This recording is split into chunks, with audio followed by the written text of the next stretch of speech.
ലോകമെമ്പാടുമുള്ള ആരാധകരെ ആവേശത്തിലാക്കിക്കൊണ്ട് BTS തിരിച്ചുവരുന്നു. RM-ഉം V-യും അവരുടെ നിർബന്ധിത സൈനിക സേവനം ഔദ്യോഗികമായി പൂർത്തിയാക്കി തിരിച്ചെത്തി. ഈ മാസം 10-ന് ചുഞ്ചിയോൺ സിറ്റിയിൽ താരങ്ങളെ കാണാൻ മെക്സിക്കോ, തുർക്കി, ബ്രസീൽ എന്നിവിടങ്ങളിൽ നിന്നുള്ള 200ഓളം ആരാധകർ എല്ലാ നിയന്ത്രണങ്ങളെയും കാറ്റിൽ പറത്തി തടിച്ചുകൂടിയിരുന്നു. ആരാധകരുടെ വർഷങ്ങളായ കാത്തിരിപ്പിനാണ് ഈ കൂടിച്ചേരൽ വിരാമമിട്ടത്. RM എന്നറിയപ്പെടുന്ന കിം നം യൂണും V എന്നറിയപ്പെടുന്ന കിങ് ക്യാഹുങ്ങും 2023 ഡിസംബർ 11-നാണ് 18 മാസത്തെ നിർബന്ധിത സൈനിക സേവനത്തിനായി പുറപ്പെട്ടത്. പൂർണ്ണ സൈനിക യൂണിഫോമിൽ തന്നെയായിരുന്നു ഇരുവരും പുറത്തേക്ക് വന്നത്. ദക്ഷിണ കൊറിയയിൽ 18-നും 28-നും ഇടയിൽ പ്രായമുള്ള ആരോഗ്യവാന്മാരായ എല്ലാ പുരുഷന്മാരും തങ്ങളുടെ എതിരാളികളായ ഉത്തര കൊറിയയുടെ ആക്രമണം തടയുന്നതിന് നിർബന്ധിത സൈനിക സേവനം അനുഷ്ഠിക്കണമെന്നാണ് നിയമം. ഇതിനായി 18 മുതൽ 21 മാസം വരെയായിരിക്കും ഇവർക്ക് സേവനം അനുഷ്ഠിക്കേണ്ടി വരിക.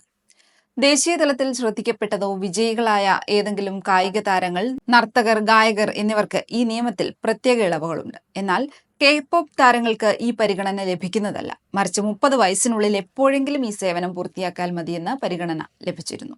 K-pop താരങ്ങൾക്ക് നിർബന്ധിത സൈനിക സേവനത്തിന് പരിഗണന നൽകുന്നതിനെക്കുറിച്ചുള്ള ചർച്ചകൾ സജീവമാകുന്നതിനിടെയാണ് 2022-ൽ ഗ്രൂപ്പിന്റെ മാനേജ്മെന്റ് ഏജൻസി BTS-ലെ 7 അംഗങ്ങളും രാജ്യത്തിനു വേണ്ടി അവരുടെ കടമ നിർവഹിക്കുമെന്ന് പ്രഖ്യാപിച്ചത്.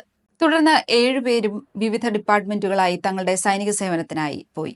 തീരുമാനം ആരാധകരെ വേദനിപ്പിച്ചുവെങ്കിലും സോഷ്യൽ മീഡിയകളിൽ തിരിച്ചുവരവിനായുള്ള കൗണ്ട് ഡൗൺ കോൾ തുടർന്നുകൊണ്ടിരുന്നു. ജൂൺ അവസാനത്തോടെ മറ്റു താരങ്ങളും എത്തുമെന്നാണ് പ്രതീക്ഷിക്കുന്നത്.